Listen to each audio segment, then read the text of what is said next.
Joining me in the studio today is Belfast Alternative Fashion Week organiser Shelley Rogers and models Gary Jackson and Heather McLean, who are going to talk to me all about Belfast Alternative Fashion Week. So Shelley, we'll begin with you. Can you tell me exactly what Belfast Alternative Fashion Week actually is? Well, we just wanted to do something a little bit different for Belfast. They have it in numerous other countries over the world, and we just thought bringing a diverse group of people together, such as people with tattoos, people who are older, younger, into an arena where they can all sort of have a night and celebrate fashion. I first seen it in Berlin and started collaborating with Berlin Fashion Week, and it's pretty awesome, and bringing the arts into the fashion world as well.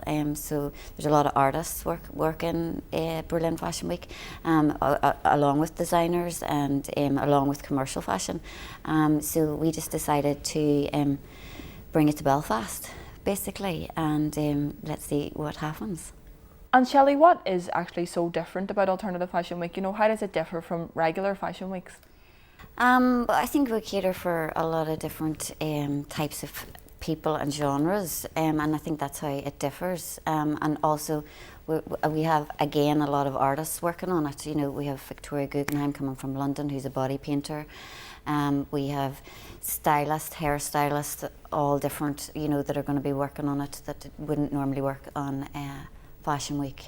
So that's how it kind of differs in a way. And then as well as that, we have the broad spectrum of people involved, from very, very young to very, very old. Gary, you're a model for Belfast Alternative Fashion Week, so can you give me an insight into, the everyday life of a model? I just think it's a bit of crack. I'm enjoying it. I'll be 54 on my next birthday, and I got the opportunity to do this, and I thought, yeah, great. Belfast, it's a wonderful city, and I think that it deserves something like this. It deserves an alternative fashion week. And Gary, you're also a businessman. You have a barber's. So how do you balance the modelling and working at the same time? I think it's a wonderful combination, because I've had my business now for the best part of 30 years in Hollywood. I look after, we're very much a community barbershop. We're on like 4th generation of customers. And the modelling it gives all my customers, it tickles them pink. They all think it's great. And I think it ties in very, very nicely, because it gets everybody talking about the barbershop. And Heather, you're also a model for Belfast Alternative Fashion Week. So can you tell me a little bit about your own personal style? Like, do you have any style icons? I can't say I really have any icons. I've always just done my own thing, and I do find it very difficult to find style of fashion that I like in the shops, because they just copy what the celebrities do and stuff, and I'm just not into it. So I'd go a lot online to try and find my own things, pretty much. And Heather, how long have you been a model, and can you tell me your own experience with modelling? I've only really got into it about a year ago. I used to do bodybuilding, so I used to be stack on the muscle, always in gym gear. Then I got sick.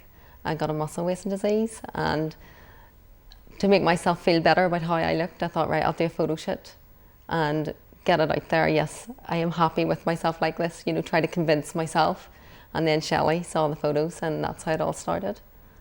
So Shelley, sometimes the modelling world can seem very daunting, and a lot of people are turned away for wanting to become models. Why did you feel that it was important for Belfast Alternative Fashion Week to make it inclusive for everyone, including models who have disabilities? Well, we have one model who's a double amputee coming from Scotland, called Stacey Paris, and she was turned away from many modelling agencies. We thought, she is the absolute face of diversity, and it's kind of unbelievable, but up until this point nobody has really realised that she's a double amputee, and there's both catwalks that we've done. So it's like so awesome, and it's the first time a double amputee has walked here.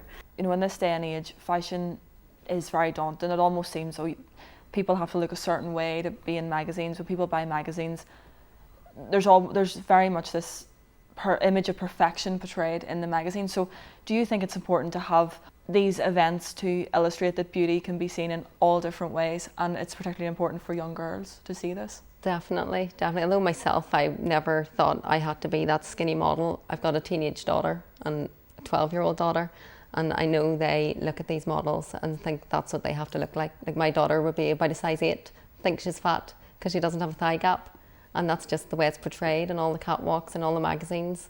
And you know, there's very little of the alternative thing out there, you know, so I think it'll be very good for them to see models who are like my size, that, you know, up on the stages being seen as beautiful.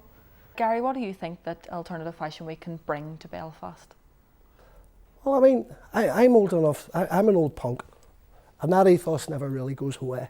And I think punk rock did wonderful things for Belfast and bringing people together from different parts of our sort of fractured society. And it brought people together through music and through the look. And I just think of what we're doing now in the Alternative Fashion Week. I just see that as continuing on. It's bringing people together from different, so anything that brings people together in the spirit of diversity has to be a wonderful thing. So, Shelley, when is this event kicking off, and where can people get more information about it?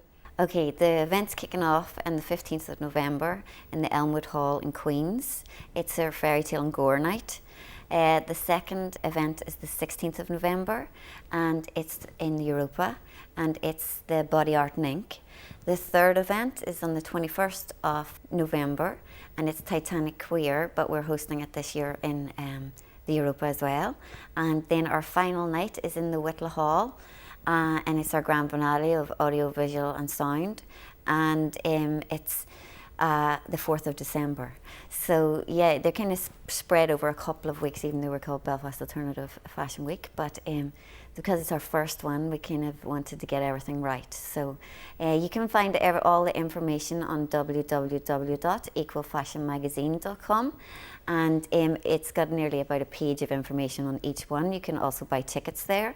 You can also buy tickets from Eventbrite, Gary's Barbershop, Matchett's, Fresh Garbage, Visit Belfast and Kiss Tattoos. So yeah, we have got quite a few outlets in Belfast that are selling, I think there's probably more actually, that are selling tickets at the minute. So we're just hoping the whole alternative community come out and support us. Well, I'm sure the first Belfast Alternative Fashion Week will be very, very successful, and thank you all so much for joining me today in the studio. Thank you very much. Thank you for having us. Thank you.